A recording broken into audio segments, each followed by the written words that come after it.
Hello everyone, कैसे हो आप सब। I hope you all are doing well. तो आज हम इलेक्ट्रोस्टैटिक्स जो हमारी यूनिट चल रही है उसका नेक्स्ट लेक्चर रिकॉर्ड करने वाले हैं। देखो, प्रीवियस लेक्चर में हमने क्या पढ़ा था। प्रीवियस लेक्चर में हमने इलेक्ट्रिक फील्ड की बात की थी, है ना, कि हमारा इलेक्ट्रिक फील्ड क्या होता है एक्चुअल में। कि जो हमारा कोई भी टेस्ट चार्ज हो वो कोई ना कोई फोर्स एक्सपीरियंस करता है। तो कैसे एक्सपीरियंस करता है कि जो हमारा सोर्स चार्ज होएगा, पॉइंट चार्ज, वो अपने चारों तरफ एक फील्ड जनरेट कर देता है। और उस फील्ड के अंदर अगर हम किसी भी चार्ज को रखेंगे तो उसके ऊपर या तो इलेक्ट्रोस्टैटिक रिपल्सिव फोर्स या फिर इलेक्ट्रोस्टैटिक अट्रैक्टिव फोर्स लगेगी, है ना। ये सारी बातें हम कल के लेक्चर में कर चुके हैं। आज हम क्या करेंगे, इलेक्ट्रिक फील्ड के ऊपर बेस्ड जो हमारी न्यूमेरिकल प्रॉब्लम है आज हम उनको सोल्व करेंगे। इसके बाद हमारा नेक्स्ट लेक्चर किसके ऊपर रहने वाला है, हमारा चार्ज डिस्ट्रीब्यूशन पे बेस्ड होने वाला है ना। तो स्टार्ट करते हैं। क्वेश्चन नंबर फर्स्ट लिखो। क्वेश्चन नंबर फर्स्ट, मान लो ये हमारा कोई भी पॉजिटिव चार्ज है ना, ये हमारा नेगेटिव चार्ज है, यानी कि Q1 और ये -Q2। अब ध्यान से देखना, प्लस Q चार्ज है। प्लस Q चार्ज पे इलेक्ट्रिक फील्ड कैसे होती है, आउटवर्ड होती है, इनवर्ड होती है। प्लस Q चार्ज की आउटवर्ड होती है। तो मान लो 1 2 3 4 चार इलेक्ट्रिक फील्ड लाइंस तो ऐसे आउटवर्ड है, और 1 2 3 4 चार इधर की तरफ आउटवर्ड है। और नेगेटिव चार्ज की कैसे होती है इलेक्ट्रिक फील्ड, आउटवर्ड या इनवर्ड। इनवर्ड मतलब नेगेटिव चार्ज की तरफ जाती हुई हमारी इलेक्ट्रिक फील्ड लाइंस। हमारा क्वेश्चन क्या है, फाइंड Q1 बाई Q2। हमें Q1 बाई Q2 की वैल्यू फाइंड आउट करनी है। तो देखो हम कैसे फाइंड आउट करेंगे। हमें पता है यहाँ पे देखो नंबर ऑफ फील्ड लाइंस कितनी जा रही है, 1 2 3 4। वहां पे नंबर ऑफ फील्ड लाइंस कितनी जा रही है, 1 2 3 4। लेकिन जो Q1 है, इस Q1 पे तो net 8 electric field lines pass हो रही है, 4 इधर की तरफ 4 इधर की तरफ। वो बात अलग है कि Q2 की तरफ केवल 4 जा रही है ना। तो अब हम Q1 बाई Q2 का जब मैग्नीट्यूड फाइंड आउट करेंगे, देखो इलेक्ट्रिक फील्ड का फॉर्मूला क्या होता है, K Q by R square. तो K और R इनकी वैल्यू तो जो हमारी सारी इलेक्ट्रिक फील्ड लाइन से इनके लिए इक्वल होगी, है ना, यहाँ पे। तो देखो Q1 बाई Q2 का जब हम वैल्यू फाइंड आउट करेंगे तो हम देखो कैसे करेंगे। Q1 चार्ज से कितनी फील्ड लाइन पास हो रही है, 4 इधर 4 इधर, यानी कि 8 अपोन में Q2 की तरफ कितनी जा रही है, केवल 4 लाइंस, तो 4, यानी कि 4 1 जा 4 4 2 जा 8, यानी कि कितना आया मैग्नीट्यूड Q1 बाई Q2। ये किसकी बात कर रहे हैं हम, केवल Q1 बाई Q2 के मैग्नीट्यूड की, यानी कि 2 बाई 1। लेकिन अगर हम डायरेक्शन की बात करें तो देखो Q1 और Q2 दोनों की डायरेक्शन एक दूसरे से अपोजिट होती है। क्यों, क्योंकि यहाँ पे भी आप लोग देखो तो 4 फील्ड लाइंस तो इधर जा रही है -Q2 की तरफ, और Q1 से आउटवर्ड डायरेक्शन में भी कितनी जा रही है, 4 जा रही है। तो इसकी वैल्यू क्या आएगी, -2। ये क्या थी इसकी मैग्नीट्यूड वैल्यू, ये क्या है इसका नेट वैल्यू, है ना, -2। तो एक आई होप क्वेश्चन समझ में आया होगा आपको। नेक्स्ट क्वेश्चन करते हैं, स्क्रीनशॉट ले लो। देखो नेक्स्ट क्वेश्चन क्या है हमारा,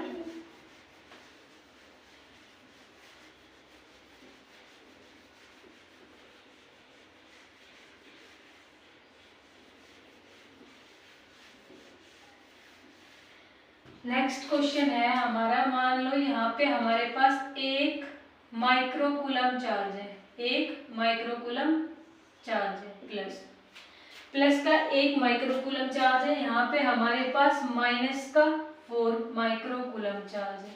इतना समझ आया कि 1 माइक्रोकूलम पॉजिटिव चार्ज है, -4 माइक्रोकूलम हमारा नेगेटिव चार्ज है, यहाँ पे -4। दोनों के बीच की सेपरेशन की डिस्टेंस कितनी है, 2 सेंटीमीटर है, यानी सेंटर से इधर की तरफ भी 1 सेंटीमीटर हो गई, और सेंटर से इधर की तरफ भी कितनी हो गई हमारी, 1 सेंटीमीटर, यहाँ से, है ना।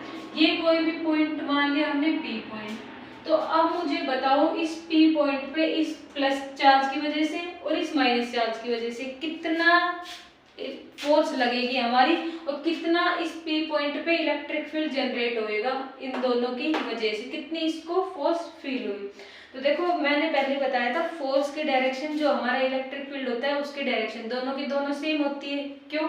क्योंकि हमारे इलेक्ट्रोस्टैटिक फोर्स भी क्या होता है उसमें कि पॉजिटिव चार्ज रिपेल होता है, नेगेटिव पॉजिटिव चार्ज अट्रैक्ट होता है ना।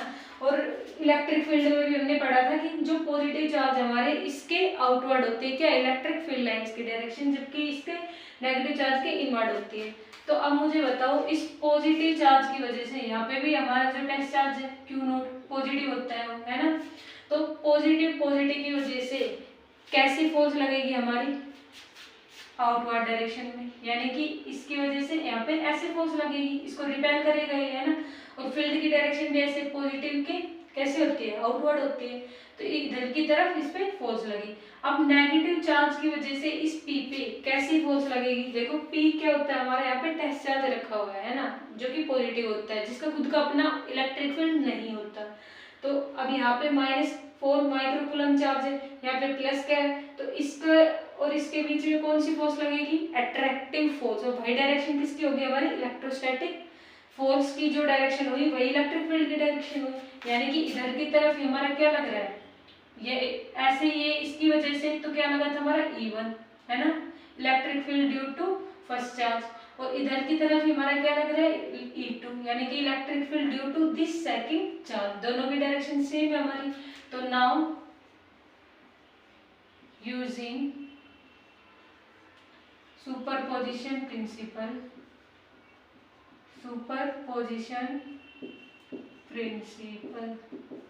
कौन सा प्रिंसिपल यूज करेंगे हम, सुपरपोजिशन प्रिंसिपल। अब सुपरपोजिशन प्रिंसिपल क्या बोलता है हमें कि ई नेट निकालते हैं हम, तो ई नेट कैसे निकलेगा, जो हमारे इंडिविजुअल इलेक्ट्रिक फील्ड है इनका वेक्टर सम कर दो, है ना, कि जो हमारे इंडिविजुअल यानी E1 और E2 इन दोनों की वजह से जो इलेक्ट्रिक फील्ड है उनका हमें सम कर देना है।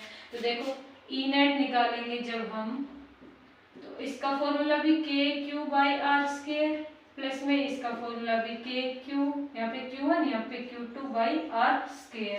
तो K/R² को हम कॉमन ले सकते हैं, यानी कि ई नेट निकालेंगे हम, तो K/R² को हमने क्या ले लिया, यहाँ से कॉमन ले लिया, ब्रैकेट में क्या बचा Q1 प्लस Q2 बचा हमारा, है ना। अब एक चीज का ध्यान रखना भी, ई नेट इजकल टू, पहले मैं लिख देती हूँ, देखो के की वैल्यू कितनी होती है 9 × 10⁻⁹ न्यूटन मीटर स्क्वायर पर कूलम स्क्वायर। क्या है कि हमारा यूनिवर्सल कांस्टेंट है, नहीं, ये के हमारा यूनिवर्सल कांस्टेंट नहीं है। लेक्चर नंबर 2 में मैं आपको बता चुकी हूँ, जो के है हमारा वो मीडियम पे डिपेंड करता है ना, मीडियम की प्रॉपर्टी पे डिपेंड करता है कि ये अलग अलग मीडियम के लिए हमारे के की वैल्यू क्या क्या होंगी, ये हम ऑलरेडी पढ़ चुके हैं। तो के की वैल्यू कितनी होती है 9 × 10⁹ न्यूटन मीटर स्क्वायर पर कूलम स्क्वायर अपॉन में आर की वैल्यू। अब आर कितना है हमारा 1 सेंटीमीटर है ना, तो 1 सेंटीमीटर को जब आप मीटर में कन्वर्ट करोगे तो क्या आएगा 10⁻⁻², है ना, ये हमारा क्या, और इसका स्क्वायर करना है तो आप इसका स्क्वायर कर दो ब्रैकेट में Q1 प्लस Q2। अब Q1 चार्ज कितना है हमारा 1 माइक्रोकूलम, यानी कि 10⁻⁻6 कूलम, है ना, 1 × 10⁻⁻6 कूलम प्लस। अब देखो एक चीज का ध्यान रखना है, इसमें अगर यहाँ पे साइन -4 माइक्रोकूलम है, मैंने जब आपको वेक्टर फॉर्म लिखवाई थी इलेक्ट्रिक फील्ड की तभी बता दिया था ना कि चार्ज की वैल्यू हम साइन के साथ केवल जब हम वेक्टर फॉर्म निकालते हैं ना, कि जब R1 - R2 का क्यूब करके हमने जो वैल्यू निकाली थी कल वाले लेक्चर में ना, है ना, जिसमें हमने क्या पढ़ा था vector form of electric field, तो केवल उस केस में हम चार्ज की वैल्यू विद साइन रखते हैं। क्यों? क्योंकि अगर यहाँ पे मैंने माइनस साइन रख दिया तो डायरेक्शन अपोजिट हो जाएगी, जबकि इलेक्ट्रिक फील्ड है दोनों हमारी कौन सी डायरेक्शन में लग रही है, सेम डायरेक्शन में लग रही है, मतलब E1 और E2 की डायरेक्शन कैसी है हमारी सेम है।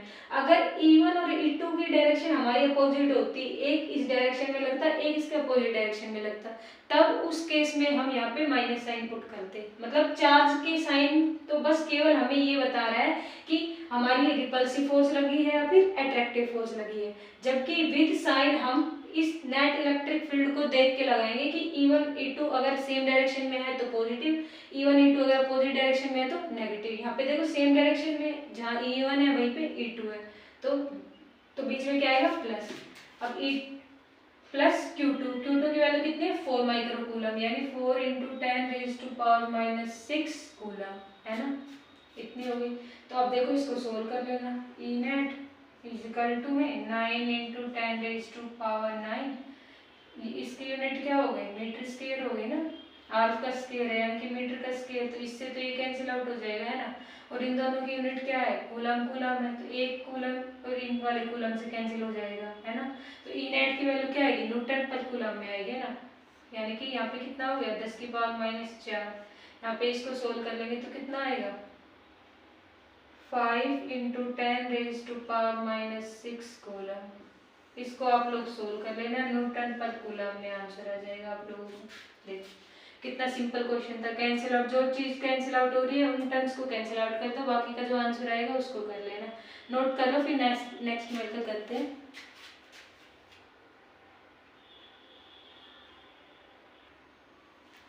देखो नेक्स्ट न्यूमेरिकल की बात करते हैं अब हम।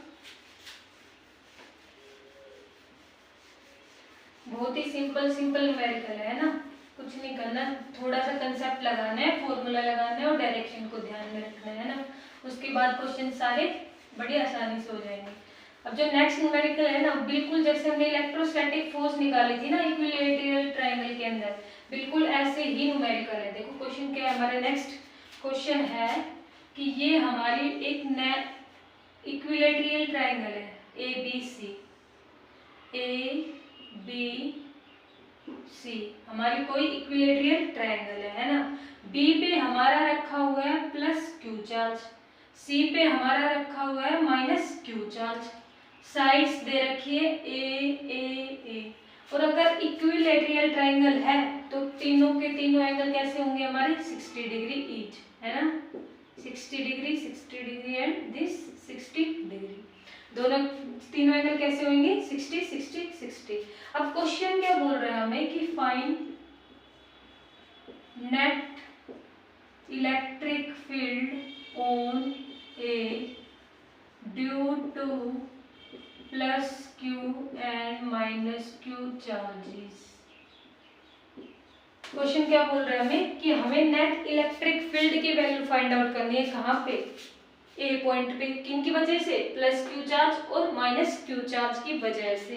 अब देखो इलेक्ट्रिक फील्ड कैसे फाइंड आउट करेंगे, सबसे पहले हम +Q चार्ज पे निकालेंगे ना, तो electric field due to +Q कितना आएगा, फॉर्मूला देखो KQ/R²। अब R कितना है हमारा A, यानी कि A², इतना आ जाएगा। इलेक्ट्रिक फील्ड यदि हम -Q चार्ज की वजह से करें, और यहाँ पे हम केवल मैग्नीट्यूड वैल्यू की बात कर रहे हैं ना, डायरेक्शन की बात नहीं कर रहे हैं, तो -Q चार्ज की वजह से कितना हो जाएगा KQ/A², सेम ही हो जाएगा, क्यों, क्योंकि साइड्स कैसे हमारी सेम है, और साइड सेम है यानी कि डिस्टेंस हमारा सेम है, और चार्ज भी दोनों का इक्वल है क्योंकि +Q है और -Q। अब -Q नहीं लिखेंगे हम, क्यों, क्योंकि हम केवल मैग्नीट्यूड वैल्यू की बात कर रहे हैं, तो KQ/A²। अब इन दोनों वैल्यू इक्वल है तो हमने इसको E के इक्वल मान लिया, है ना। अब एक चीज ध्यान से देखना, इस A पॉइंट पे यानी कि यहाँ पे कोई टेस्ट चार्ज होगा Q0, ये प्लस होता है टेस्ट चार्ज हमारा, तो इस टेस्ट चार्ज पे इस -Q की वजह से कैसी फोर्स लगेगी, अट्रैक्टिव या रिपल्सिव, सोच के बोलना, अट्रैक्टिव लगेगी, है ना, यानी कि इधर की तरफ लगेगी, क्यों, क्योंकि चार्ज की यहाँ पे पोलैरिटी कैसी है, डिफरेंट है, एक प्लस है एक माइनस है, तो अट्रैक्टिव लगेगी। इस +Q की वजह से इस A पे कैसी लगेगी, रिपल्सिव लगेगी फोर्स, है ना। यहाँ पे क्या आएगा E1, यहाँ पे E2, ऐसे, सॉरी E1 नहीं है ना, EB है, EB, क्योंकि B पॉइंट पे निकाल रहे हैं हम, और ये E2 हम कहाँ पे निकाल रहे हैं, C पॉइंट पे निकाल रहे हैं, है ना। तो EC हमारी टुवर्ड्स -Q चार्ज और EB हमारी away from this +Q charge, क्यों, क्योंकि +Q और दिस +Q0 के बीच में कैसी फोर्स लगेगी हमारी, रिपल्सिव फोर्स, तो रिपल्सिव फोर्स लगी, यानी कि इसको अवे गया है ना हमारा पॉइंट A से। तब देखो ध्यान से, एक पॉइंट जा रहा है ऐसे, एक पॉइंट आ रहा है ऐसे, तो बीच का एंगल कितना होगा हमारा 120 डिग्री होगा, है ना। एक्सटर्नल एंगल प्रॉपर्टी निकाल ली हमने कि दोनों 60 के हैं, तो बाहर का जो ये एंगल होगा वो कितना होगा, सम ऑफ इंटीरियर एंगल के बराबर होता है ना, टू साइड्स इंटीरियर एंगल, यानी कि 120 डिग्री। तो 120 डिग्री का हो गए। यहाँ पे हमारी क्या है, ई बी है, यहाँ पे हमारी क्या है, ई सी है, और हमें पता है हमारा ई नेट ऑन ए किस किस की वजह से आ रहा है, ई ड्यू टू बी प्लस में ई ड्यू टू सी, यानी कि हमारा जो नेट इलेक्ट्रिक फील्ड है ए पे वो इस बी और इस सी की वजह से लग रहा है ना। तो अब ई बी और ई सी इनकी वैल्यू हम निकाल सकते हैं कैसे, इनके रिजल्टेंट से, बीच से इनका रिजल्टेंट पास होगा, है ना। तो उस रिजल्टेंट हमारा क्या होगा, ई नेट, कि जितनी हमारी ई नेट इस ए पे लग रही है। क्यों, क्योंकि एक तो जो ई बी है वो उसको ऊपर ऐसे धकेल रहा है स्लाइटली वर्टिकल डायरेक्शन में ना, एक इसको ऐसे लगा रहा है, तो बीच में जाएगी ना इलेक्ट्रिक फील्ड, तो दोनों की वजह से। तो यहाँ पे ई नेट निकालना, कैसे लगाएंगे हम यहाँ पे ई नेट, कितना सिंपल है, रिजल्टेंट निकालने का फॉर्मूला हमें पता है क्या, कि ई नेट हम निकालेंगे तो क्या हो जाएगा, रूट E1 का स्क्वायर प्लस में E2 का स्क्वायर प्लस में 2 E1 E2 कोस थीटा। अब E1 कितना है हमारा, E के इक्वल है, यानी कि E के इक्वल है, प्लस में E2 हमारा कितना है, वो भी E के इक्वल है। क्यों, क्योंकि E1 हमारा प्लस क्यू चार्ज की वजह से वो E है, E हमारा माइनस क्यू चार्ज की वजह से वो भी E है। तो E वेक्टर प्लस में 2 E1 E2 कोस, एंगल कितना है हमारा, थीटा कितना हमारा 120 डिग्री। जो ये बी और सी जो एंगल बना रहे हैं वो एंगल हम यहाँ पे लिखते हैं कितना, 120 डिग्री, है ना। अब देखो cos 120 डिग्री की वैल्यू कैसे लिखेंगे हम, cos 120 डिग्री रटने की जरूरत नहीं है। cos 120 को हम कैसे लिख सकते हैं, cos 90 + 30 लिख सकते हैं ना, एक ही बात है, 90 + 30। अब मुझे बताओ, ये हमारे 4 क्वाड्रेंट होते हैं, ये 0 90 180 270, और ये पूरा साइकिल कितने का होता है हमारा, 360 का होता है। तो 90 में कुछ ऐड किया, 90 में कुछ ऐड किया, यानी कि ये सेकंड क्वाड्रेंट हो गया। और सेकंड क्वाड्रेंट में हमारा कोस कैसा होता है, नेगेटिव होता है, यानी यहाँ से देखो ये जो है हमारा कोस 90 + 30, तो 90 एंगल पे हमारा जो कोस है वो किस में कन्वर्ट हो जाता है, साइन में, यानी कि साइन 30। लेकिन साइन बताओ कैसा आएगा, प्लस आएगा या माइनस आएगा, तो माइनस साइन आएगा, है ना। क्यों, क्योंकि 90 + 30, 90 में कुछ हम ऐड कर रहे हैं, यानी कि सेकंड क्वाड्रेंट, उस सेकंड क्वाड्रेंट में हमारा कोस कैसा होता है, नेगेटिव होता है। लेकिन साइन तो नेगेटिव आ गया, लेकिन कोस को कन्वर्ट भी तो करोगे, क्यों, क्योंकि 90 एंगल पे 270 एंगल पे हमारा जो कोस होता है वो साइन में कन्वर्ट हो जाता है, साइन होता है वो कोस में कन्वर्ट हो जाता है ना। तो यहाँ पे कोस किस में कन्वर्ट हो गया हमारा, साइन में, तो साइन 30 आ गया, लेकिन माइनस साइन आ गया, क्यों, क्योंकि सेकंड क्वाड्रेंट में हमारा जो कोस है वो नेगेटिव होता है। तो अब इसकी वैल्यू लिख सकते हैं, साइन 30 की वैल्यू कितनी होती है, हाफ, तो -1/2, है ना। कितना सिंपल है, निकाला। तो देखो ई नेट की वैल्यू कितनी आ जाएगी हमारी, यहाँ से √।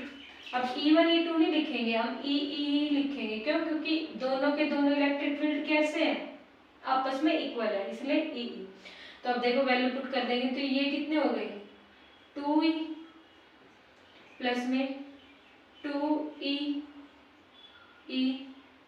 है ना। cos 120 की वैल्यू कितनी होगी, -1/2, है ना। तो इस वाले टर्म को हम इस वाले टर्म से कैंसिल आउट कर सकते हैं क्या, बिल्कुल कैंसिल आउट कर सकते हैं ना। तो अब क्या बचेगा हमारा यहाँ से, E net = 2e vector plus में ई माइनस का हाफ, ये हमारा आंसर। इसको फर्दर आप लोग सोल्व कर लोगे तो ई के इक्वल हमारा आंसर आ जाएगा। तो देखो हमारा ई की ये जो ई नेट है इसको आप आराम से सोल्व कर सकते हो, क्यों, क्योंकि ई नेट की वैल्यू हमारी किसकी इक्वल आ जाएगी, लास्ट में हमारी ई के इक्वल आ जाएगी। क्यों, क्योंकि हमने रिजल्टेंट का फॉर्मूला पता है कि E1 का स्क्वायर और E2 का स्क्वायर होता है ना, कि E1 का स्क्वायर प्लस में E2 का स्क्वायर प्लस में 2 E1 E2 cos थीटा। अब E1 हमारा E के इक्वल है, तो E स्क्वायर प्लस में E स्क्वायर प्लस में 2 E1 E2 यानी E cos 120 डिग्री। तो यहाँ पे देखो, यहाँ पे भी स्क्वायर आएगा ना, सॉरी, क्योंकि 2e स्क्वायर हो गया प्लस में E माइनस हाफ, तो माइनस हाफ से जब आप इसकी मल्टीप्लाई करोगे यहाँ पे भी स्क्वायर आएगा ना। तो देखो कैसे हो जाएगा ये, फर्दर हम सोल्व करेंगे। तो 2e square minus E square, क्यों, क्योंकि जो माइनस हाफ, ये तो सॉरी केवल -1 ही आएगा कि हम इसकी मल्टीप्लाई करेंगे किससे, -1 से, तो मैं सीधा डायरेक्ट लिख दूं यहाँ पे माइनस। क्यों? क्योंकि 2 तो 2 कैंसिल आउट हो गया और माइनस है ना, तो ये प्लस के कैसे बन जाएगा, माइनस में बन जाएगा हमारा, तो -e, ऐसे मैंने डायरेक्ट लिख दिया यहाँ पे।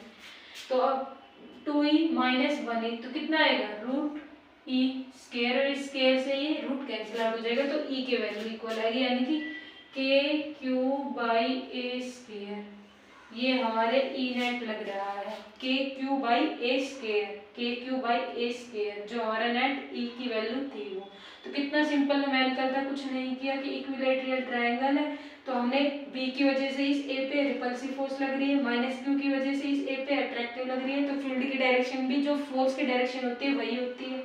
तो हमने अब इन दोनों के बीच एंगल देखा, कितना है 120 डिग्री, तो यहाँ पे इसके रिजल्टेंट वाले फॉर्मूले में एंगल और वैल्यूज को हमने पुट कर दिए। तो स्क्रीनशॉट ले लो, फिर नेक्स्ट क्वेश्चन प्रैक्टिस करते हैं। देखो नेक्स्ट क्वेश्चन की बात करते हैं हम। सारे जो क्वेश्चन है जो हमने इलेक्ट्रोस्टैटिक फोर्स में पढ़े थे ना, जो न्यूमेरिकल्स है ना, लेक्चर नंबर 4 था आई थिंक वो, तो बिल्कुल सेम वैसी की वैसी न्यूमेरिकल है ना, बस डिफरेंस क्या है, वहाँ पे हम इलेक्ट्रोस्टैटिक फोर्स निकाल रहे थे, यहाँ पे हम क्या निकाल रहे हैं, इलेक्ट्रिक फील्ड निकाल रहे हैं ना। हमारे जो डिफरेंट चार्जेस है उनकी वजह से कितनी नेट इलेक्ट्रिक फील्ड हमारे टेस्ट चार्ज के ऊपर अप्लाई हो रही है, तो उसकी वैल्यू निकाल रहे हैं। अब देखो नेक्स्ट क्वेश्चन क्या है हमारा। नेक्स्ट क्वेश्चन है कि हमारे पास मान लो एक स्क्वायर है, क्या है, एक स्क्वायर है, स्क्वायर की 4 साइडों के नाम दे दिए, A B C and D. 4 sides हो गई, ए बी सी डी। चारों साइड्स पे हमारे पास चार्ज रखा हुआ है +q +q +q और +q, है ना। अब हमें क्वेश्चन में बोला क्या गया है कि find net electric field on charge at vertex C, कि सी के ऊपर जो हमारा चार्ज रखा हुआ है +q, इसके ऊपर कितनी नेट इलेक्ट्रिक फील्ड लग रही है हमारी, इसकी वैल्यू फाइंड आउट करनी है हमें। तो देखो कैसे निकालेंगे, इस चार्ज की वजह से, इस चार्ज की वजह से, इस चार्ज की वजह से लगने वाली नेट इलेक्ट्रिक फील्ड इस सी पे, उन सबको ऐड कर देंगे तो नेट इलेक्ट्रिक फील्ड का हमें पता चल जाएगा।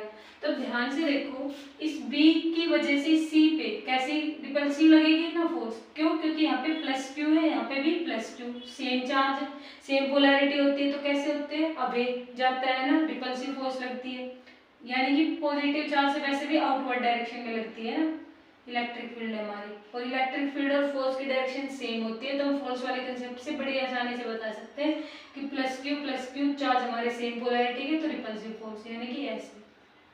अब इस +q की वजह से इस +q पे भी रिपल्सिव फोर्स यानी उधर की तरफ लगेगी, है ना। ये किसकी वजह से लगी, ई बी की वजह से, ये ई डी की वजह से। देखो कितना सिंपल था कि इस +q की वजह से इस +q पे बाहर की तरफ रिपल्सिव फोर्स, इस +q की वजह से इस +q की तरफ रिपल्सिव फोर्स दूर भेज दें।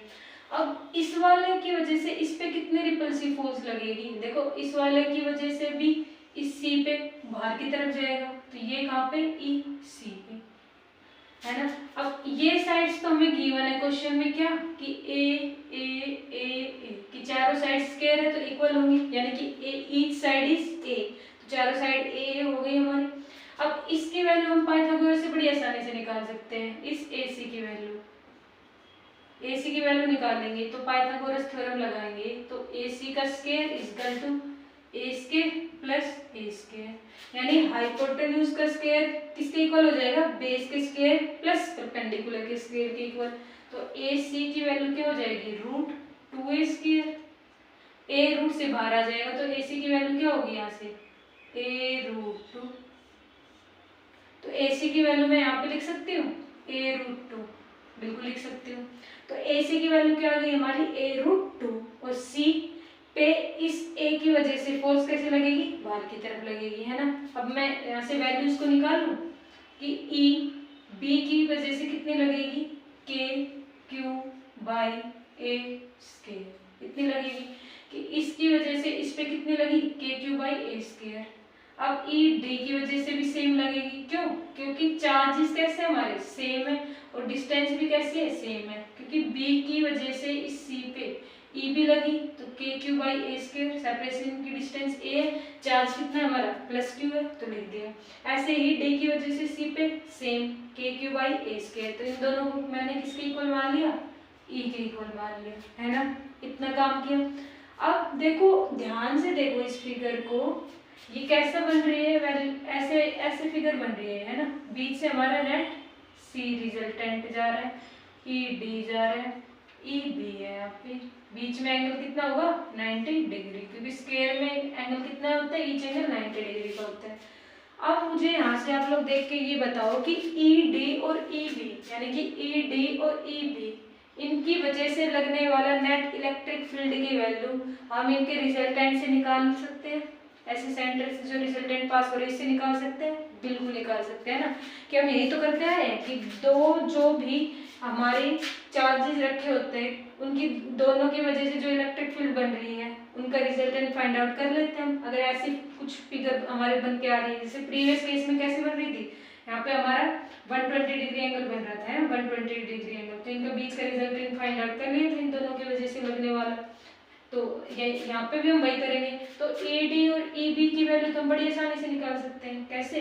कि ई बी डी कैसे निकाल सकते हैं, E B D root resultant निकाल रहे हैं ना, तो कैसे, E1 का स्क्वायर प्लस में E2 का स्क्वायर प्लस में 2E1 E2 cos थीटा, ये होता है। अब E1 का स्क्वायर यानी EB का स्क्वायर, अब EB किसके इक्वल है हमारे, E के इक्वल है, तो E का स्क्वायर प्लस में, देखो फॉर्मूला क्या होता है हमारा रिजल्टेंट निकालने का, E रिजल्टेंट निकालने का फॉर्मूला क्या होता है कि रूट E1 का स्क्वायर प्लस में E2 का स्क्वायर प्लस में 2E1 E2 cos थीटा, ये हमारा क्या होता है फॉर्मूला होता है।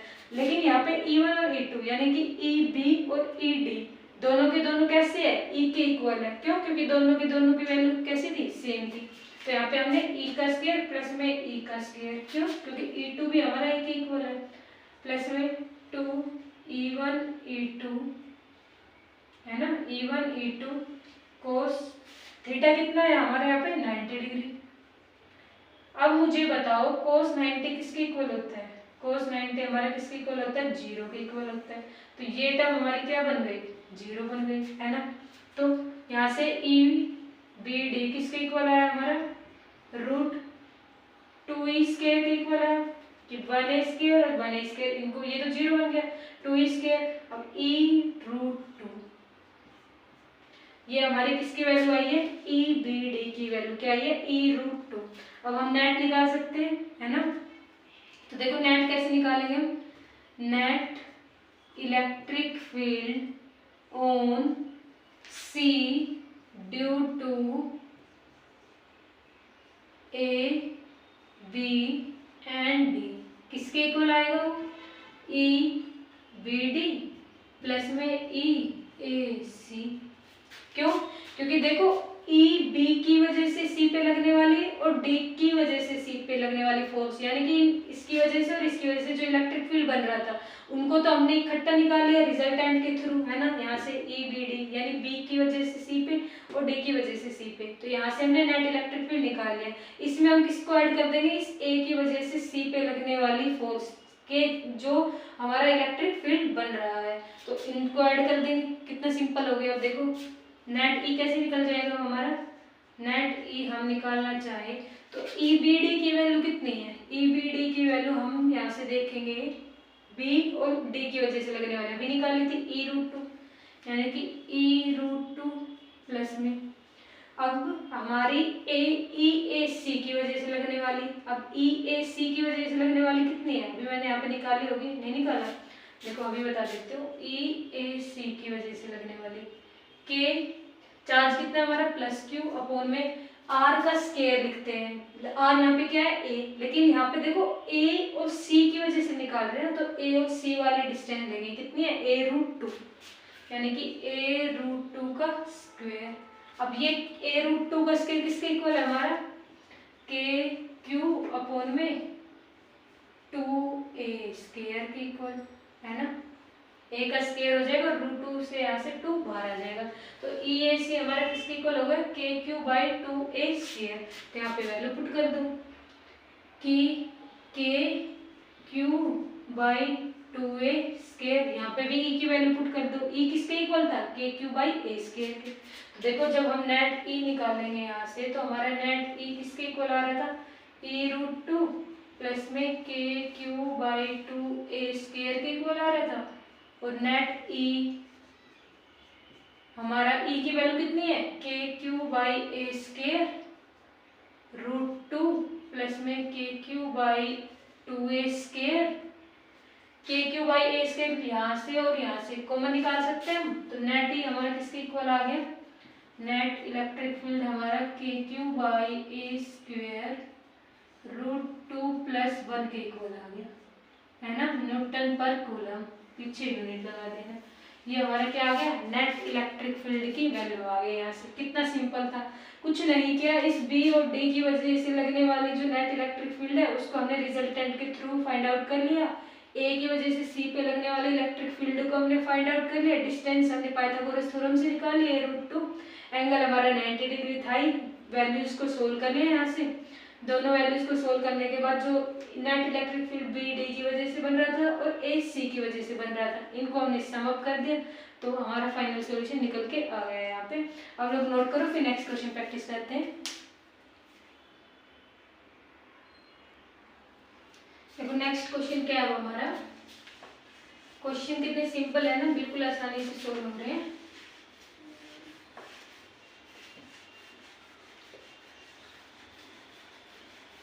देखो नेक्स्ट क्वेश्चन हम किसकी बात करेंगे कि नेट चार्ज की बात करेंगे। जैसे हमने इलेक्ट्रोस्टैटिक फोर्स में निकाला था ना कि कहाँ पे हमारा इलेक्ट्रोस्टैटिक फोर्स है, दो चार्जेस के बीच में 0 आ रहा है ना, बिल्कुल सेम ऐसे ही हम न्यूमेरिकल सोल्व करने वाले अभी। देखो इसका जो हमारा इलेक्ट्रिक फील्ड है, इसका कंसेप्ट और इलेक्ट्रोस्टैटिक फोर्स का जो कंसेप्ट है, दोनों सिमिलर से है। क्यों, क्योंकि दोनों के न्यूमेरिकल भी देखो आप देख रहे होंगे मेथड सेम है। क्यों, क्योंकि जो इलेक्ट्रोस्टैटिक फोर्स की डायरेक्शन होती है वही इलेक्ट्रिक फील्ड की डायरेक्शन होती है, बस फॉर्मूले का डिफरेंस होता है थोड़ा सा, है ना। उसमें के Q1 Q2 by are square होता है इलेक्ट्रोस्टैटिक फोर्स में, जबकि इलेक्ट्रिक फील्ड में क्या होता है हमारा फॉर्मूला के Q बाई आर स्क्वायर। देखो नेक्स्ट क्वेश्चन की बात करते हैं। नेक्स्ट क्वेश्चन क्या बोलता है हमने कि मान लो यहाँ पे हमारे पास हो प्लस Q चार्ज, है ना, यहाँ पे हो प्लस 4Q चार्ज, दोनों के बीच की सेपरेशन की डिस्टेंस मान ली हमने L। तो क्वेश्चन में पूछा क्या हमें कि फाइंड, ऊपर लिख दीजिए ना क्वेश्चन, कि find the distance where electric field is 0। find the distance, find the point where electric field is 0, कि इस पूरी की पूरी सेपरेशन की डिस्टेंस पे एक ऐसा पॉइंट बताओ जहां पे हमारा जो इलेक्ट्रिक फील्ड है वो 0 बन जाए। अब देखो जब हमने इलेक्ट्रोस्टैटिक फोर्स की न्यूमेरिकल सोल्व की थी, लेक्चर नंबर 4 था वो शायद, आई थिंक, है ना, 4 या 5 ऐसा ही था कुछ, तो चेक कर लेना। वहां पे क्या पढ़ा था हमने कि जब हमारे सेम पोलैरिटी के चार्ज आए, तो सेम पोलैरिटी के चार्जेस में हमारा जो थर्ड चार्ज हम प्लेस करते हैं उसको कहाँ पे प्लेस करेंगे। इसमें देखो ऐसे पूरा क्वेश्चन ऐसे लिख लो कि find the distance where electric field is 0, find the distance when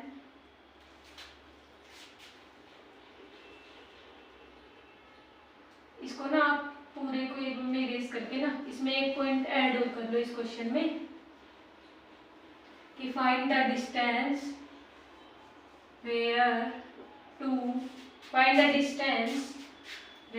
to place a third charge so that net electric field is equal to 0। एक पॉइंट और ऐड कर लो इसमें कि हमारी इस पूरी डिस्टेंस पे हम थर्ड चार्ज को कहाँ पे प्लेस करें कि हमारी नेट इलेक्ट्रिक फील्ड की वैल्यू क्या बन जाए, 0 बन जाए। तो देखो इसको हम कैसे करेंगे, जब दो सेम पोलैरिटी के चार्ज हो तो थर्ड चार्ज हमें हमेशा कैसे आता है, इन दोनों के बीच में आता है ना। और जब हमारी पोलैरिटी कैसी हो, अपोजिट हो, तो थर्ड चार्ज हमारा कहीं बियॉन्ड आता है, मतलब इस प्लस क्यू के पीछे या फिर उस प्लस 4q के पीछे की तरफ, है ना। ये हमारा क्वेश्चन है। क्यों? अगर मान लो हमने थर्ड चार्ज को यहाँ पे प्लेस कर दिया Q नोट, है ना, यहाँ पे प्लेस किया, तो इस प्लस Q की वजह से कैसी फोर्स लगेगी, रिपल्सिव लगेगी, यानी कि बाहर की तरफ। इस प्लस 4q की वजह से भी कैसी लगेगी, बाहर की तरफ, यानी कि इधर। तो E1 और E2 दोनों तो ऐड हो जाएंगे, जीरो तो होगा ही नहीं। सेम इस साइड हम अगर Q नोट प्लेस करेंगे तो इस प्लस 4q की वजह से रिपल्सिव, इस प्लस Q की वजह से रिपल्सिव, तो दोनों की दोनों ऐड हो जाएंगी। दोनों की दोनों ऐड हो गई तो हमारा तो नेट इलेक्ट्रिक फील्ड हमें जीरो मिलेगा ही नहीं, जबकि हमें तो क्या चाहिए क्वेश्चन में कि हमारा नेट इलेक्ट्रिक फील्ड क्या बन जाए, जीरो। तो थर्ड चार्ज को हम कहाँ पे प्लेस करने वाले हैं, ये हमारा क्वेश्चन है। तो देखो अब ये तो पता चल गया कि यहाँ पे रखेंगे हम, क्यों रखेंगे, देखो इस प्लस Q की वजह से इस Q नोट पे उधर की तरफ फोर्स लगेगी, है ना। इस प्लस 4q की वजह से इस Q नोट पे इधर की तरफ फोर्स लगेगी, यानी कि इसकी वजह से तो E1 उधर और इसकी वजह से E2 इधर। तो हाँ अब कैंसिल आउट हो सकता है कि एक E1 उधर है, एक E2 इधर है, तो दोनों की डायरेक्शन कैसी है, अपोजिट है, तो अपोजिट डायरेक्शन है तो कैंसिल आउट हो सकता है। दूसरी बात, इस Q नोट को मैंने बिल्कुल सेंटर पे नहीं रखा। क्यों नहीं रखा? बिल्कुल सेंटर पे हम तब रखते जब ये प्लस Q और ये भी प्लस Q होता, दोनों का मैग्नीट्यूड कैसा होता, सेम होता, इक्वल होता।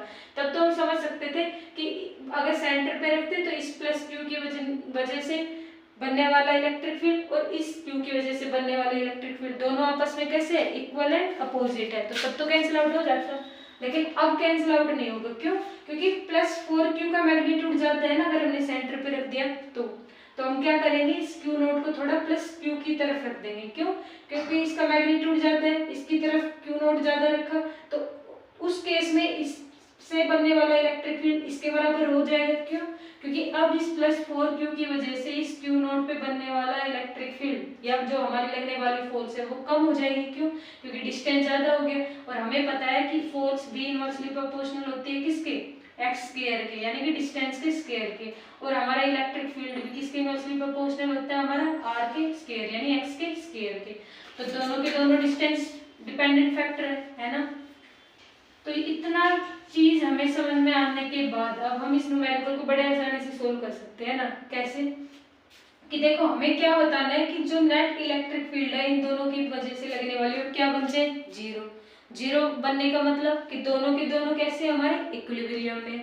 तो हम ऐसे लिख सकते हैं कि E1 इजिकल टू E2, बिल्कुल लिख सकते हैं। क्यों?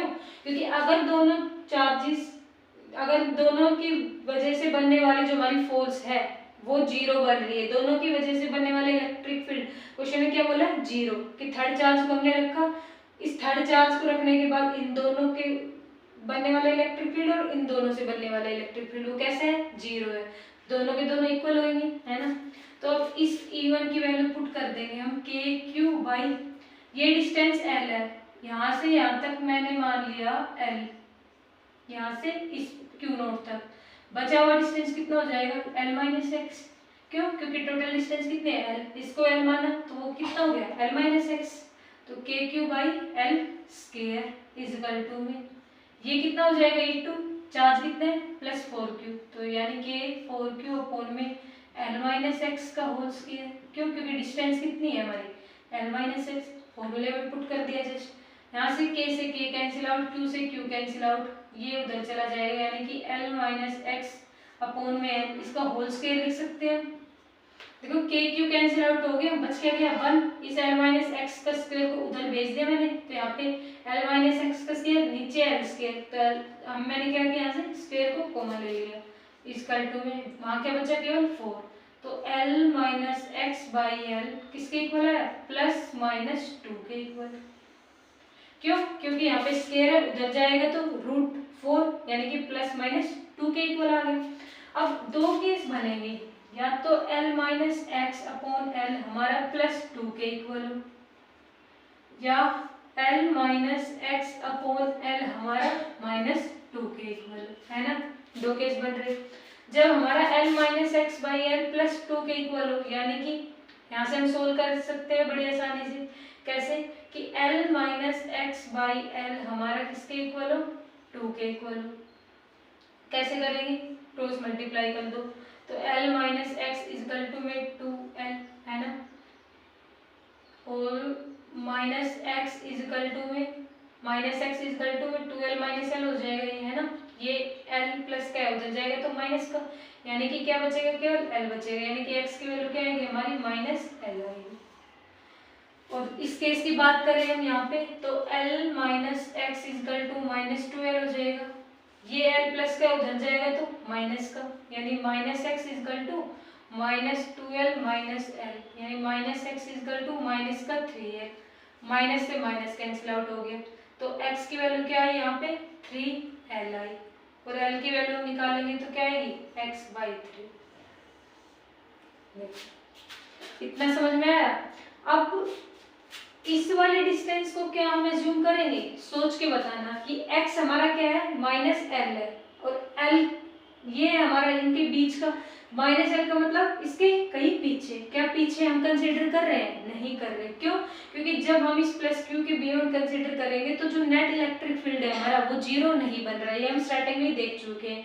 क्यों, क्योंकि इसकी वजह से लगने वाली रिपल्सिव फोर्स और इसकी वजह से लगने वाली रिपल्सिव फोर्स दोनों की डायरेक्शन कैसी हो जाएगी, सेम, तो नेट इलेक्ट्रिक फील्ड तो जीरो बनेगा ही नहीं, यानी कि हमारी एल की वैल्यू ये आई है ना, x बाई 3। देखो हम इसको चेक भी कर सकते हैं, शॉर्टकट मेथड बताया था मैंने आपको, शॉर्टकट क्या था, शॉर्टकट मेथड कि जब हमारे साइन कैसे हो सेम, यानी कि सेम साइन हो, तब उसमें एक फॉर्मूला बताया था मैंने, क्या कि रूट Q1 अपॉन में रूट Q1 प्लस में रूट Q2 इंटू एल। जब हमारे साइन कैसे हो सेम हो, यहाँ पे सेम साइन है प्लस है, वहाँ पे भी प्लस है, तो ये फॉर्मूला हम अप्लाई कर सकते हैं। अपोजिट साइन हो तो हम यहाँ पे प्लस की जगह माइनस कर देते हैं, ये हम ऑलरेडी पढ़ चुके हैं इलेक्ट्रोस्टैटिक फोर्स की जब हमने न्यूमेरिकल प्रैक्टिस की थी। तो रूट Q1 की वैल्यू कितनी है Q, तो रूट Q अपॉन में, अब रूट Q1 की वैल्यू फिर से क्या है Q, प्लस में Q2 की वैल्यू कितनी है 4Q, यानी कि 4Q इंटू में L, है ना, इंटू में L। तो यहाँ से देखो रूट Q हम ऊपर से कॉमन आ रहा है ना, रूट Q यहाँ से भी हम कॉमन ले लेंगे, तो root Q by root Q, अंदर कितना बच गया 1 अपॉन में 1 प्लस 2, रूट 4 है, देखो Q तो हम यहाँ से कॉमन ले चुके हैं ना, यहाँ से भी रूट Q कॉमन ले लिया तो कितना बचा 1, यहाँ से भी रूट Q कॉमन ले लिया तो कितना बचेगा रूट 4, और रूट 4 को हम कैसे लिख सकते हैं 1 प्लस 2 इंटू में L, इस रूट Q से ये कैंसिल आउट हो गया, 1 प्लस 2 कितना हुआ 3, यानी कि L बाई 3, है ना, ये हमारी क्या आ गई वैल्यू आ गई। देखो वहां से हमने वैल्यूज को निकाल लिया, सोल्व कर लिया, कुछ तो मिस्टेक हुई है ना कहीं पे,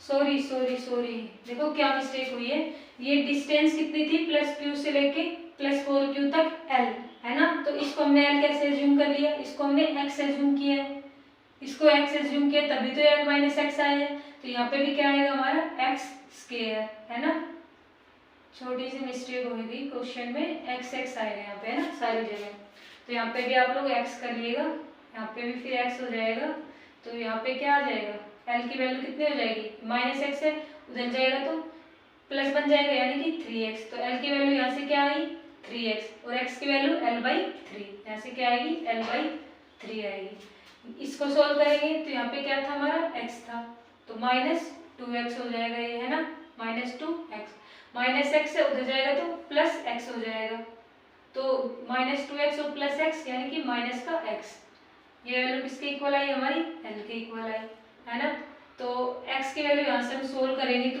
क्या आएगी, x की वैल्यू यहाँ से सोल्व करेंगे तो माइनस L, देखो बात तो वही पड़ी ना, x इक्वल टू में माइनस L, है ना, x की वैल्यू तो भी माइनस L आई, लेकिन हम इसको कंसीडर नहीं करेंगे, क्यों, माइनस L का मतलब है कि इसके पीछे का ही, क्योंकि डिस्टेंस L तो बीच में थी इन दोनों चार्जेस के बीच में, तो इसको कंसीडर नहीं किया, x की वैल्यू क्या है यहाँ से L बाई 3, देखो इस शॉर्टकट मेथड से हमने चेक किया क्या है L बाई 3, और यहाँ से भी क्या है हमारी L बाई 3, तो देखो अगर ऐसी मिस्टेक हो, जैसे अभी मान लो मिस्टेक हो गई, तो आइडिया लग गया होगा ना आपको कि शॉर्टकट मेथड कब काम आता है, जल्दी से आपको ये क्वेश्चन हो जाए तो आप एक बार इससे चेक कर लेना इस मेथड से, अभी जैसे हमारी हो गई थी मिस्टेक थोड़ी सी, हमने इसको एल मान लिया था ना, एल नहीं मान सकते ना क्योंकि एल तो हमने ऑलरेडी एज्यूम किया हुआ है, इसको एक्स माना, तो ये क्या हो जाएगा, एल माइनस एक्स डिस्टेंस हो गई। तो जो डिस्टेंस है उसको हम सब्सटीट्यूट कर देंगे यहाँ पे वैल्यूज को।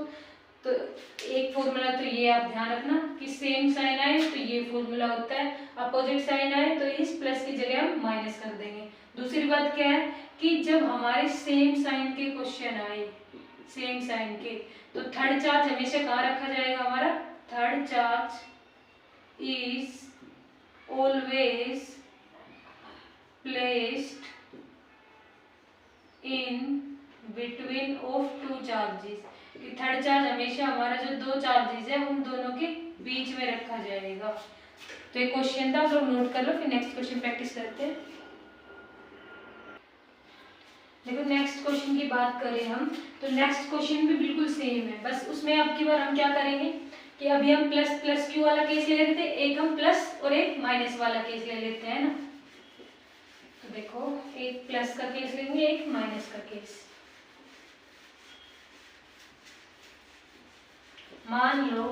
मान लो इस प्लस क्यू की जगह केवल यहाँ पे क्या हो जाए, -4q हो जाए। बाकी हमारा क्वेश्चन बिल्कुल सेम रहेगा कि हमें डिस्टेंस ही फाइंड आउट करनी है, थर्ड चार्ज को हम कहाँ पे रखें कि दोनों की वजह से नेट इलेक्ट्रिक फील्ड हमारी क्या बन जाए, 0 बन जाए। बस फर्क क्या है कि इस बार इस +4q की जगह हमने क्या ले लिया, -4q ले लिया, है ना। तो अब मुझे बताओ क्या अब भी हम सेंटर पे रखेंगे, सॉरी सेंटर वाली जो ये लाइन है इस पे कहीं भी रखेंगे, नहीं रखेंगे। क्यों, क्योंकि मान लो अगर हमने यहाँ पे इस चार्ज को प्लेस किया, थर्ड चार्ज को जो Q0 है ना, तो इस प्लस Q की वजह से इस Q0 पे लगने वाली फोर्स कैसे होगी, रिपल्सिव फोर्स होगी। और इस Q0 और इस -4q की वजह से, एक प्लस का एक माइनस का, तो क्या होगा इस बार अट्रैक्टिव फोर्स लगेगी। तो अट्रैक्टिव फोर्स भी इस Q0 की वजह से -4q पे इसकी तरफ ही लगेगी, तो दोनों की दोनों ऐड हो गई, तो 0 तो बनेगी ही नहीं। तो 0 नहीं बनी तो इस बार हम इसको यहाँ पे नहीं रख सकते।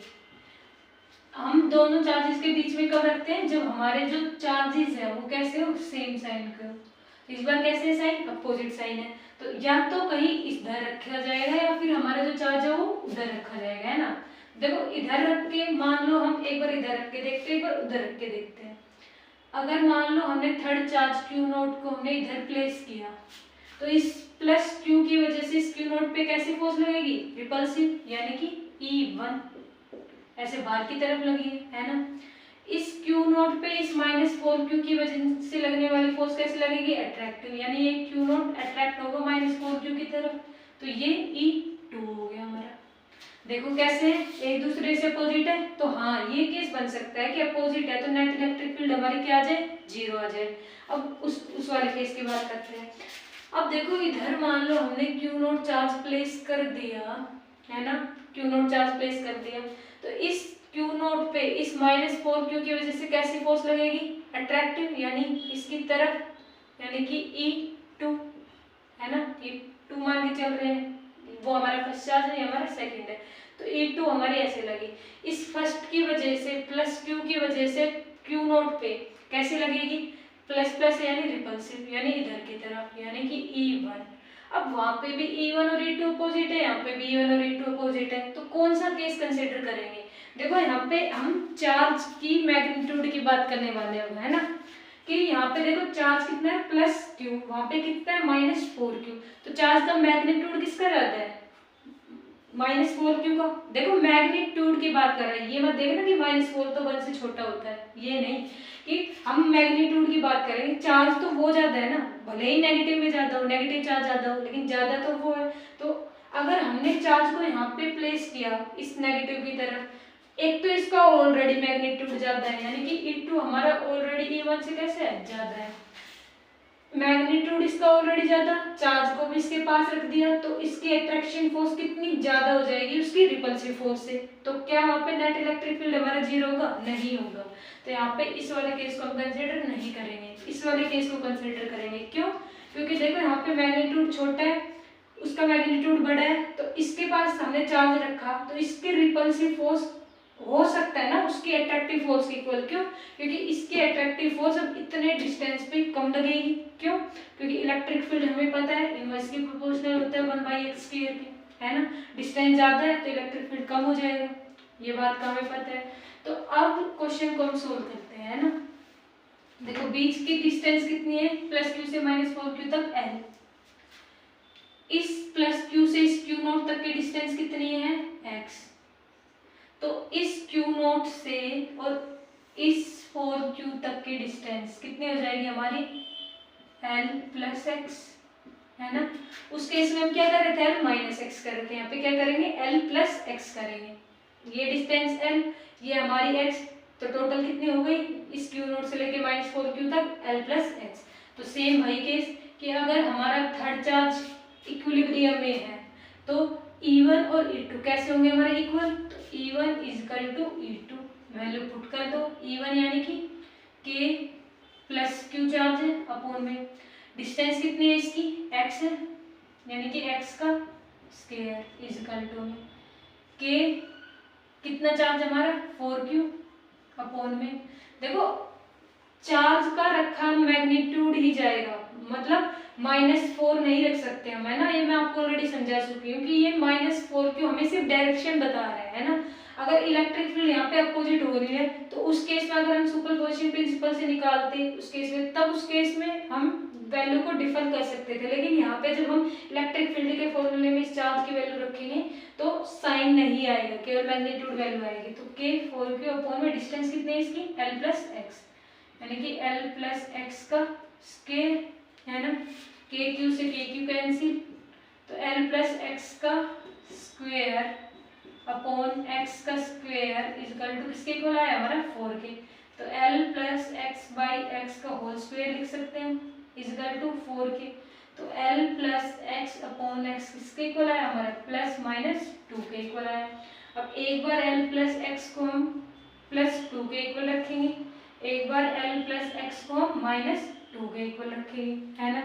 जब l + x को 2 के इक्वल रखा, अपॉन में x भी तो है ना, अपॉन में x भी तो है, तो l + x = में 2x, तो l की वैल्यू यहाँ से क्या आएगी 2x, ये -x हो जाएगा, यानी कि l की वैल्यू क्या आएगी, एक तो हमारी x के इक्वल आएगी, इधर वाला केस भी कंसीडर कर लेते हैं, l + x/x = -2, यानी कि l + x = -2x आएगा, l में -3x आएगा और x में -l/3 आएगा। तो एक चीज आप सोच के बताना, इस वाले केस में हम इसको कंसीडर करेंगे या इसको कंसीडर करेंगे, देखना ध्यान से बताना सोच के कि l को हम x के इक्वल कंसीडर करेंगे या x की वैल्यू हम -l/3 कंसीडर करेंगे। इस वाले केस में हम इसको कंसीडर नहीं करने वाले, इसको कंसीडर करेंगे, क्यों, क्योंकि l की वैल्यू अगर x के इक्वल हो गई, l की वैल्यू x के इक्वल हो गई हमारी, है ना, तो ये वाला पॉइंट आएगा। देखो मेंटोस मेथड से भी हम निकाल सकते हैं, जो हमारा शॉर्टकट मेथड था, क्या कि अपोजिट साइन के लिए √q अपॉन में √q माइनस √q1 यहाँ पे q2 इंटू में l, है ना।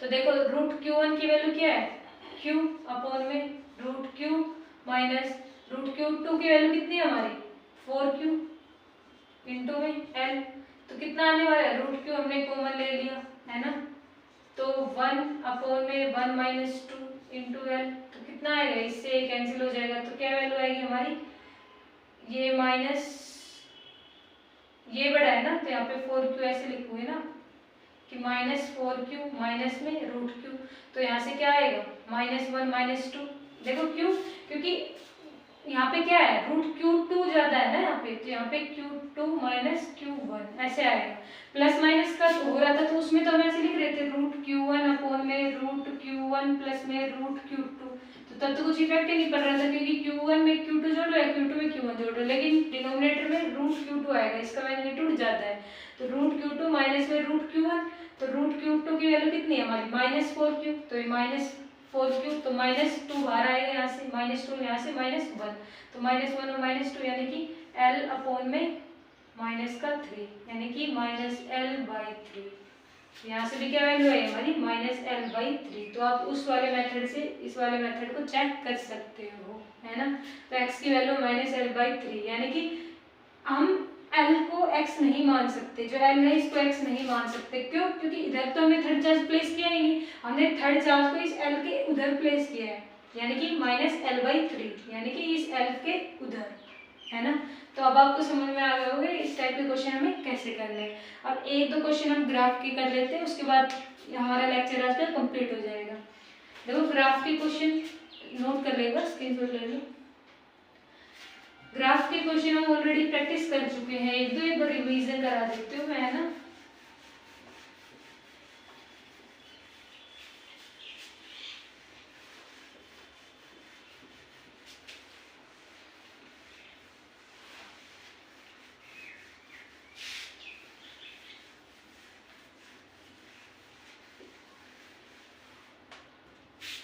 देखो ग्राफ के क्वेश्चन कैसे थे कि graph between E and R कि हमारा इलेक्ट्रिक फील्ड और R इनके बीच में हम ग्राफ बनाए तो कैसा बनेगा। अब देखो ध्यान से, E क्या होता है हमारा KQ/R², यानी कि E इनवर्सली प्रोपोर्शनल हो गया किसके, R² के। अब R हमारा जीरो हो, सॉरी R हमारा क्या हो, इन्फिनिटी हो, तब हमारा E क्या होगा, जीरो होगा। ये बातें हम पढ़ चुके थे कल वाले लेक्चर में, है ना, जब हमने इलेक्ट्रिक फील्ड की बात की थी। तो अब इसमें ध्यान से देखना, इसमें हम इलेक्ट्रिक फील्ड को कहाँ पे बनाते हैं, वाई एक्सिस पे ड्रॉ करते हैं, आर को हम कहाँ पे बनाते हैं, एक्स एक्सिस पे ड्रॉ करते हैं, है ना। तो एक क्वेश्चन प्रैक्टिस करा देती हूँ मैं। देखो क्वेश्चन क्या है हमारा कि एक हमारा +Q चार्ज है ना, ये हमारे 4 क्वाड्रेंट्स होते हैं। यहाँ पे हमने वाई एक्सिस पे इलेक्ट्रिक फील्ड को बनाया हुआ है, यहाँ पे इलेक्ट्रिक फील्ड नेगेटिव में है, यहाँ पे माइनस का एक्स एक्सिस है, और माइनस के एक्स एक्सिस पे हमने क्या बनाया हुआ है, आर को, यानी कि माइनस का आर एक्सिस हो गया है ना। यहाँ पे प्लस का एक्स एक्सिस है, यानी कि यहाँ पे क्या बनाया हुआ है हमने, आर बनाया हुआ है। इतनी बातें समझ में आ गई तो आप +Q की वजह से आराम से निकाल सकते हो कि इलेक्ट्रिक फील्ड वर्सेस आर का ग्राफ कैसे बनेगा, एक एजम्पशन के साथ। वो एजम्पशन क्या है हमारी, एजम्पशन देखो ये आपको एज्यूम करना पड़ेगा, है ना। एजम्पशन क्या है हमारी कि अगर मान लो हम राइट हैंड साइड में गए, राइट हैंड साइड में, तो ये डायरेक्शन हमने पॉजिटिव आर की मानी है, पॉजिटिव आर है, यानी कि इलेक्ट्रिक फील्ड कैसा होगा हमारा, यहाँ पे पॉजिटिव होगा इस डायरेक्शन में। यदि हम इस डायरेक्शन में गए तो इस डायरेक्शन में हमारा नेगेटिव आर होगा, नेगेटिव आर मतलब इलेक्ट्रिक फील्ड हमारा कैसा होगा, नेगेटिव होगा। तो ये हमारी क्या है, एक इम्पोर्टेंट एजम्पशन है। इस एजम्पशन को, इन बातों को ध्यान में रखते हुए हम बड़ी आसानी से ड्रॉ कर सकते हैं ग्राफ। क्यों? क्योंकि देखो +Q है और E और R का ग्राफ मैं आपको बता चुकी हूँ ऑलरेडी कितनी बार कि E जब हमारा 1/r² के इनवर्सली प्रोपोर्शनल होता है, यहाँ पे E यहाँ पे R, तो ये ग्राफ ऐसे बनता है हमारा, है ना, कि बड़ी तेजी से जब R इंक्रीज करता है तो इलेक्ट्रिक फील्ड बहुत तेजी से डिक्रीज होता है ना। तो +Q की वजह से, अब देखो +Q की वजह से जो इलेक्ट्रिक फील्ड है वो कैसी बनेगी, अवे बनेगी, यानी कि अवे जाएगी, उस तरफ जाएगी, और इस तरफ जा रही है तो ये डायरेक्शन कैसे मानी हमने, पॉजिटिव, और इलेक्ट्रिक फील्ड कैसा होगा हमारा, पॉजिटिव। तो इलेक्ट्रिक फील्ड हमारा पॉजिटिव है अगर, और इलेक्ट्रिक फील्ड को हमने वाई एक्सिस पे दिखाया तो ग्राफ कैसे बन जाएगा हमारा, ऐसा बन जाएगा कि इलेक्ट्रिक फील्ड वाई एक्सिस पे पॉजिटिव है और ये +R वाली डायरेक्शन, तो ये ग्राफ कैसा बन गया हमारा, ऐसा बन गया। अगर इस तरफ की बात करें तो +Q की वजह से ऐसे बनेगी इलेक्ट्रिक फील्ड इस डायरेक्शन में, इस डायरेक्शन को कैसा मानना है हमने, नेगेटिव आर, और इलेक्ट्रिक फील्ड भी कैसे, नेगेटिव, यानी कि माइनस ही आ रहा है और इलेक्ट्रिक फील्ड भी नेगेटिव है, यहाँ पे ना इलेक्ट्रिक फील्ड हमारी नेगेटिव, तो यहाँ पे ग्राफ कैसा बन जाएगा हमारा, ऐसा बन जाएगा। तो ये क्या था हमारा graph between electric field and R. अब एक क्वेश्चन की बात करें हम, एक क्वेश्चन क्या है हमारा कि देखो मान लो एज्यूम करो कि हमारा इस +Q की जगह कैसा चार्ज है हमारा, -Q है, यहाँ पे कैसा चार्ज रखा हुआ हमारा, -Q। इस +Q की जगह इस बार हमने क्या ले लिया, -Q ले लिया, यहाँ पे वही इलेक्ट्रिक फील्ड है, यहाँ पे वही सारी चीजें लिख सकते हो आप, आर है, यहाँ पे -R है, यानी नेगेटिव एक्स एक्सिस है, नीचे की तरफ माइनस में है इलेक्ट्रिक फील्ड, है ना। तो इस माइनस क्यू की वजह से देखो इलेक्ट्रिक फील्ड इसकी तरफ बनेगा, है ना, ऐसे, यानी कि माइनस क्यू की तरफ। क्यों? क्योंकि इलेक्ट्रिक फील्ड नेगेटिव चार्ज के इनवर्ट डायरेक्शन में बनता है, हमेशा पॉजिटिव चार्ज के आउटवर्ड डायरेक्शन में बनता है। तो ये नेगेटिव चार्ज की तरफ, और इस डायरेक्शन को हमने क्या जूम किया हुआ है, नेगेटिव, है ना। इस डायरेक्शन क्या जूम किया है, नेगेटिव, और यानी इलेक्ट्रिक फील्ड कैसा होगा हमारा, नेगेटिव बनेगा। तो इलेक्ट्रिक फील्ड नेगेटिव बना, और इलेक्ट्रिक फील्ड हमारा अगर बाई एक्सिस पे है तो नेगेटिव कैसे बनेगा,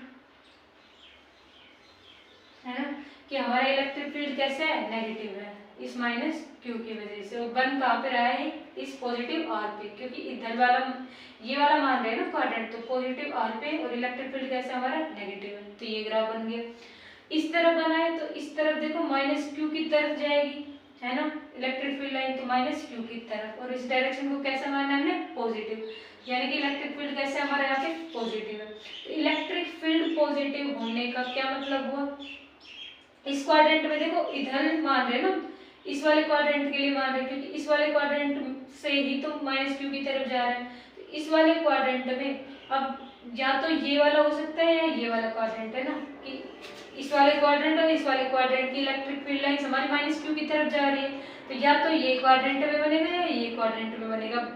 ये तो हमारा आर के बेसिस पे बता रहे थे हम, लेकिन यहाँ पे अगर इलेक्ट्रिक फील्ड के बेसिस पे बनाए तो इलेक्ट्रिक फील्ड उस डायरेक्शन में कैसे होती है, पॉजिटिव होती है। पॉजिटिव इलेक्ट्रिक फील्ड अगर हम वाई एक्सिस पे इलेक्ट्रिक फील्ड को दिखा रहे हैं पॉजिटिव है, तो हमारा ये क्वाड्रेंट होगा, ना कि ये क्वाड्रेंट। तो इस क्वाड्रेंट में आप ये ऐसे ड्रॉ कर दो।